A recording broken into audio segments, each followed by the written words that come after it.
Começa agora o programa Trabalhador em Foco, esse programa que é uma realização do Movimento Sindical de Petrópolis, através da união de diversos sindicatos, que fazem com que eu tenha a oportunidade de levar para você de casa informações precisas e relevantes sobre o dia a dia de todos nós trabalhadores. No programa de hoje eu tenho o prazer de conversar com o José Silvestre. Ele é geógrafo e é diretor adjunto do DIEESE, e a gente vai falar sobre salário mínimo dos R$ 1.212. O que esse valor repõe? José, seja muito bem-vindo ao programa Trabalhador em Foco. Prazer conversar com você. Obrigado, Carla. É um prazer te conhecer também, falar contigo e podermos também dialogar com todo o público que acompanha o programa. Maravilha. Primeiro, o salário mínimo de 1.212, fixado a partir de 1º de janeiro, ele, na verdade, só repõe a inflação, ou seja, o INPC.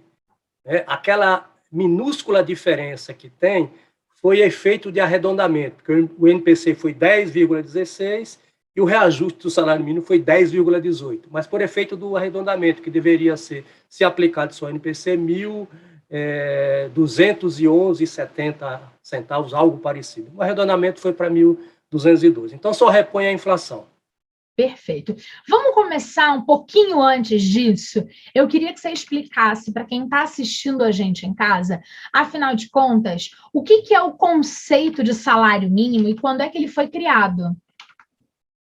Então, ele foi criado, na verdade, em julho de 1940, mas todo o processo que envolveu a discussão da criação do salário mínimo é anterior a isso, ou seja, já nos anos 30, depois com a criação das comissões, por último a comissão do salário mínimo, que estabeleceu uma série de critérios, inclusive do ponto de vista de uma cesta básica, que desse, digamos assim, origem ao salário mínimo, para poder acompanhar, considerando as diversas regiões brasileira, mas o salário mínimo, pela Constituição, o salário mínimo, ele digamos assim, um valor que deve ser suficiente para suprir as necessidades básicas do trabalhador e de sua família, ou seja, é o mínimo para ele sobreviver, para sua reprodução, na verdade, Então, esse digamos assim, o princípio básico do salário mínimo. E ele foi estabelecido primeiro em julho de 1940. Perfeito. Quando você fala que ele é o valor mínimo para suprir as necessidades do trabalhador e sua família, eu queria que você explicasse para o nosso trabalhador que coisas são essas que este salário mínimo agora de R$ 1.212 deveria dar conta de pagar. Então, pelo preceito constitucional, estabelece lá os diversos itens de despesa de orçamento da família. Então, tem lá habitação, saúde, alimentação, vestuário, transporte, previdência, etc. Então, o salário mínimo deveria ser suficiente para cobrir as despesas desses itens que fazem parte do orçamento de uma família, de um trabalhador, de uma família, de uma maneira geral. O que é que ocorre? Aí eu já vou entrar, Carla, um pouco como é que a gente calcula o salário mínimo necessário, que eu sei que você vai querer abordar. Sim, isso. Aí exatamente. Eu vou aproveitar, já vou falar um pouquinho sobre isso. Fale. Por quê? Porque a Constituição, embora ela estabeleça esses itens, que fazem parte do orçamento, que, portanto, o salário mínimo deveria ser suficiente para cobrir essas despesas, ela não estabelece qual que é, digamos assim, o percentual de despesa com cada um desses itens. Então, entendeu? Ela só diz lá que é com esses itens que eu citei e outros. O que é que nós fazemos, GESE faz, para mensurar, estimar mensalmente esse salário mínimo necessário baseado na Constituição? A gente pega uma cesta básica de 13 itens alimentícios, tá certo? Certo. Essa cesta básica é uma cesta básica individual, mas como a Constituição diz que tem que ser o trabalhador e sua família, nós consideramos uma família média de 4 pessoas, sendo um casal com 2 menores. E esses 2 menores consumindo o equivalente a um adulto. Então, você teria o valor da cesta básica multiplicado por 3, tá certo? Você teria, digamos assim, o gasto estimado para a alimentação. Mas como você tem que considerar os demais itens, o que é que a gente faz? A gente pega esse valor individual da cesta básica familiar, pondera pelo peso da alimentação, no índice do custo de vida da faixa de renda mais baixa, tá certo? E chega nesse valor do salário mínimo. Esse valor do salário mínimo estimado para janeiro, que está 5 mil, eu não tenho o número exato aqui, mas próximo de 5.800, algo assim, em tese, ele seria suficiente para cobrir as necessidades básicas do trabalhador e sua família com todos esses itens, tá certo? Então, é dessa forma que a gente chega no valor do salário mínimo necessário. E essa cesta básica, que foi estabelecida lá pelas comissões que acabou pré-salário mínimo, ela estabelece lá quais são os produtos, as quantidades, né? Ali tem também um cálculo do ponto de vista proteico, nutricional e assim por diante. Então, é a partir desse cálculo que a gente chega, é uma estimativa, evidentemente, do salário mínimo necessário, que seria, digamos, para acompanhar, de um lado, como é que evolui o salário mínimo e, ao mesmo tempo, você ter como se fosse uma espécie de uma denúncia do baixo poder aquisitivo, né, do salário mínimo. Então, hoje, ele seria de aproximadamente, por exemplo, R$ 5.800, se fosse, tá certo? Cumprir o preceito constitucional. Bom, você vai dizer assim, pô, mas de 1.212 para 5.800? Não, claro que ninguém está dizendo que sai de 1.212 para 5.800. O que a gente... E aí, nós vamos tocar nisso depois, o que a gente defende, que foi abortada, que foi interrompida, é uma política de valorização de Estado para o salário mínimo, tá certo? De tal forma que ele vai evoluindo a ponto, no mínimo, de se aproximar ao que estabelece a Constituição. Maravilha. Quando você falou a respeito do valor da cesta básica, eu tive o prazer de entrevistar aqui no Trabalhador em Foco a Patrícia, do DIEESE, que me falou muitíssimo bem. A gente passou um programa inteiro discutindo e entendendo a cesta básica. E aí, se o telespectador de casa não viu, ele pode procurar no canal da Comunicação Livre no YouTube, no Facebook, no Instagram e da TV Petrópolis, e ele vai encontrar o programa sobre a cesta básica, em que a gente explica, por exemplo, a diferença do valor da cesta básica da região sul para a região sudeste, para norte, nordeste e centro-oeste, por conta de hábitos e necessidades, por conta de clima e tal. E a Patrícia foi muito clara e a gente aprendeu um bocado com ela sobre a cesta básica. E aí é interessante pensar que esse salário mínimo deveria dar conta, então, dessa alimentação da cesta básica, da habitação desse trabalhador, da saúde, da educação e do lazer. E aí, muito importante você explicar para a gente como é que o DIEESE chega na conta do salário mínimo, porque para quem ouve sem esse embasamento, fica assim, o salário do Brasil é 1.212, mas o DIEESE fica aí dizendo para a gente que deveria ser 5.800. E agora a gente entendeu que o cálculo que o DIEESE faz é para suprir as próprias obrigações constitucionais, ou seja, lá em 1940, decidiram para que o salário mínimo servia, que ele era essa régua para o cidadão, para o trabalhador ter dignidade, com tranquilidade, mas me parece que alguma coisa aconteceu errada no meio do caminho. Lá do estabelecimento da função do salário mínimo para cá, o que aconteceu, José? Que literalmente o salário mínimo hoje 20 e poucos por cento do que deveria ser para cumprir esse efeito constitucional. Explica para mim, por gentileza. Então, Carla, o que é que ocorre? Você tem aí, ao longo desses, dá o quê? 80 anos, aproximadamente, né? Uhum. Do estabelecimento do salário mínimo, você tem muitos momentos, né?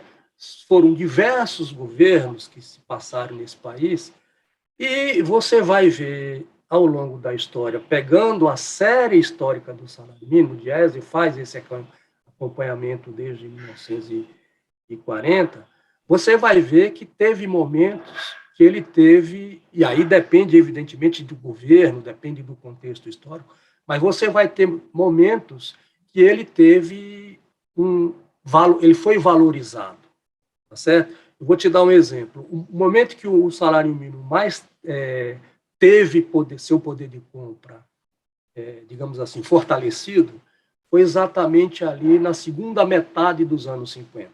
O Diese também faz um cálculo e mostra, utilizando aí o próprio índice do Diese encadeado com outro índice, porque nessa época o Diese não tinha um índice de preço, índice de custo de vida, que só a partir de 59, mas mostra que nesse período, eu não sei, eu não tenho o valor exato agora, Carla, mas nesse período, ali por volta de 57, mais ou menos, o salário mínimo a valores de hoje, ele seria um pouco mais de R$3.000. Tá? Certo. Bom, o que é que ocorre?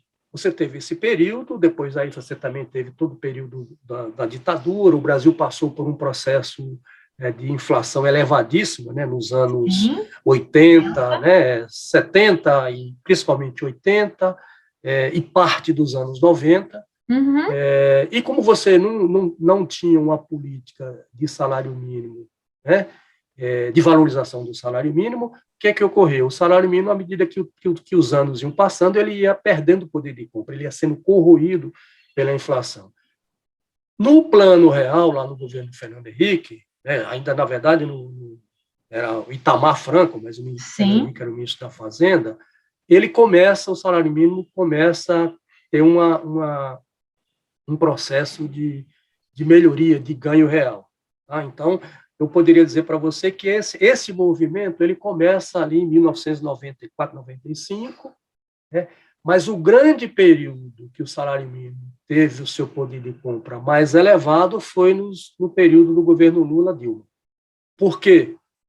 Porque aí você teve uma política de valorização do salário mínimo que foi interrompida a partir de 2018, ela deixou de ser aplicada, praticamente. Que era o quê? Que política era essa?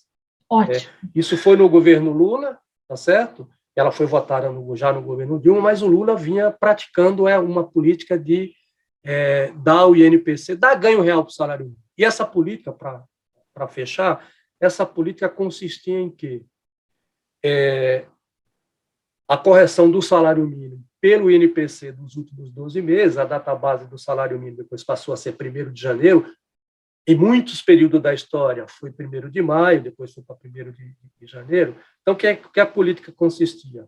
Corrigir o salário mínimo pelo INPC em 1º de janeiro, ou seja, os 12 meses anteriores, acrescidos da variação do produto interno bruto dos últimos 24 meses.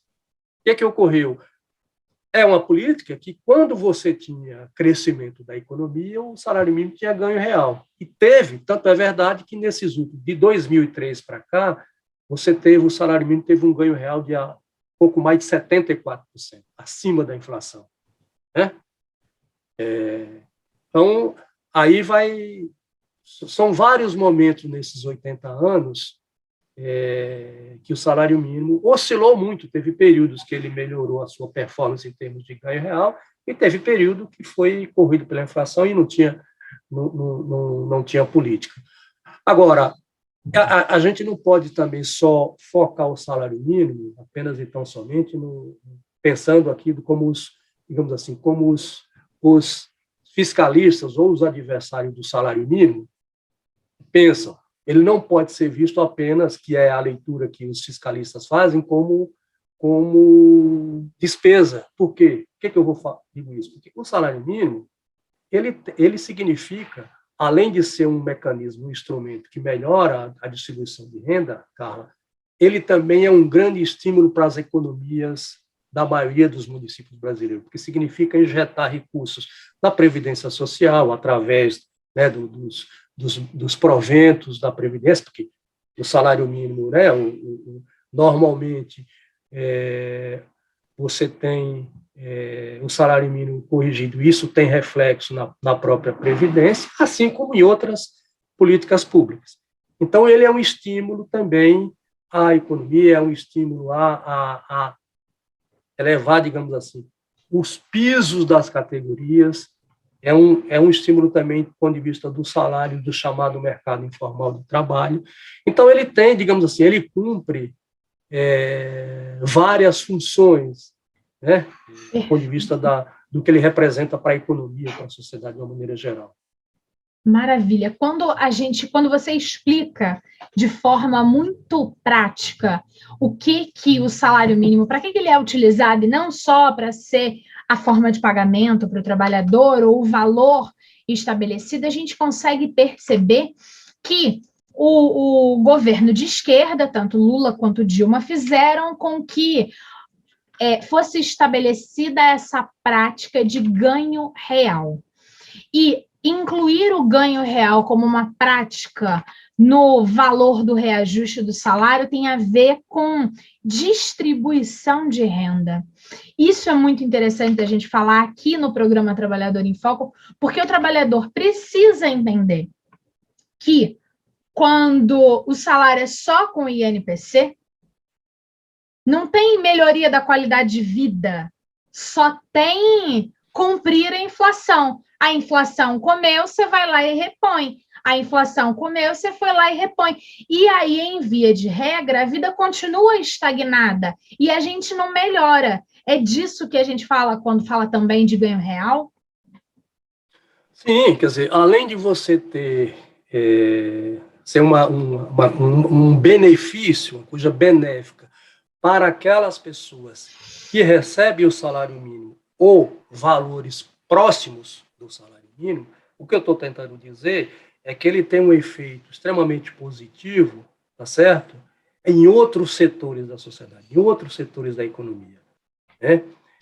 E eu acho que isso ficou provado ao longo desse período onde o salário mínimo teve os ganhos reais. Porque, veja, o salário mínimo, a gente tem esses cálculos, você deve ter aí recebido a nota técnica do Diese, e lá tem uma tabela que faz algumas projeções de impacto. Então, esses R$ 112 que foram acrescidos aos R$ 1.100, agora a partir de 1º de janeiro, ele tem um impacto positivo, né,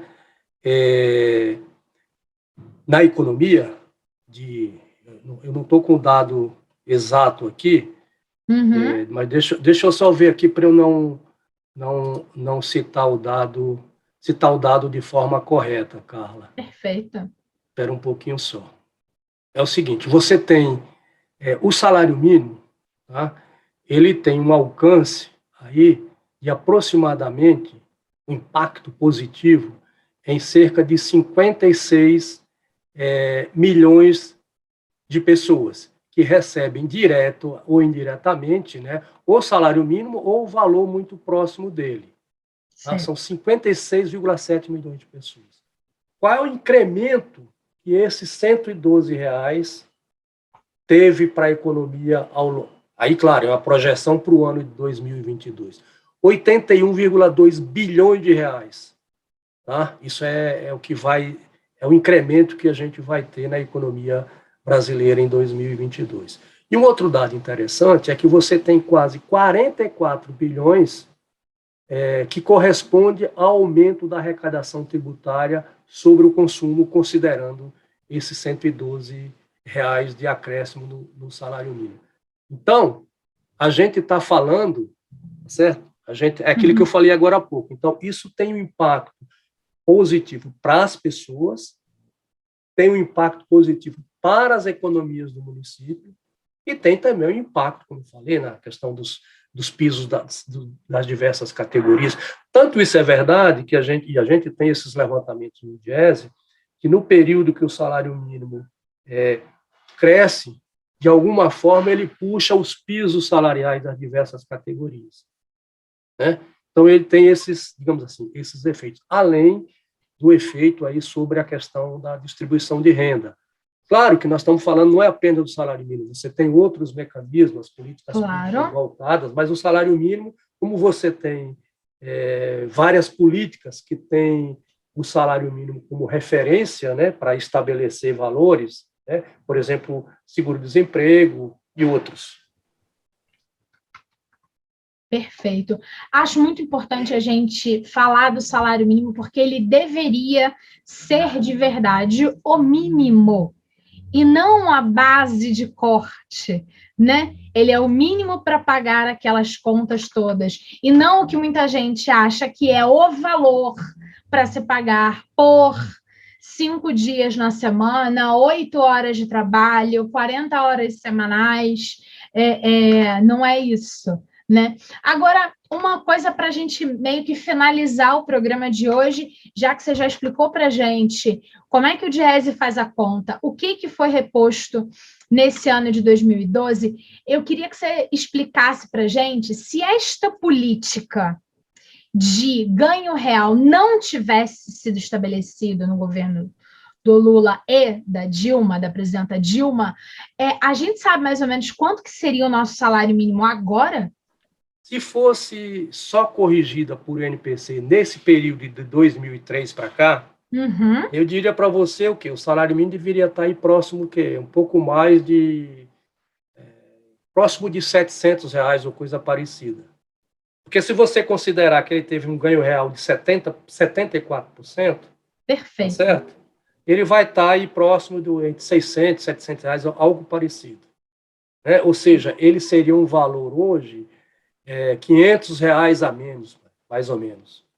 E aí, se a gente pega essa informação que você está falando, que se não tivesse havido ganho real, a gente teria hoje um salário na casa de 700 e poucos reais, a gente consegue entender de fato e de verdade a importância do ganho real. E aí, para dar um fatality nessa nossa entrevista, nesse nosso bate-papo, José, qual é a importância que o telespectador, que é trabalhador, perceba que ele precisa, nas próximas eleições, entender que quando o seu candidato fala que ele vai fazer uma política de valorização do salário mínimo, a gente está falando de todas essas coisas. Isso também é muito relevante nesse ano de 2022 que a gente está vivendo. Você acredita nisso também? Você está falando do ponto de vista do 2022? Das eleições de 2022. Ah, tá. Então,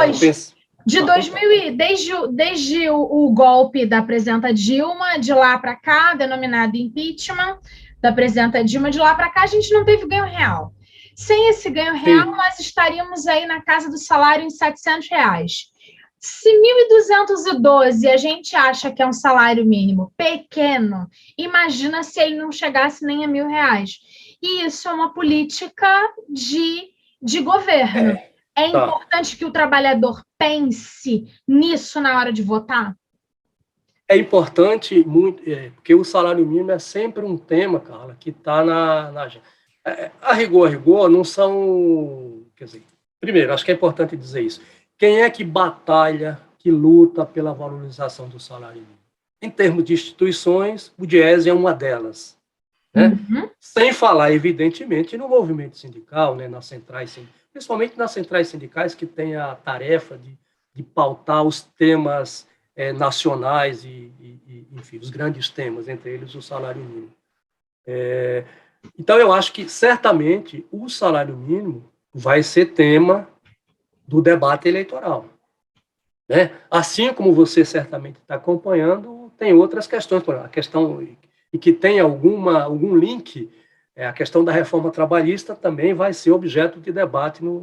Enfim, estou falando aí um pouco de questões fundamentais do mundo do trabalho, né?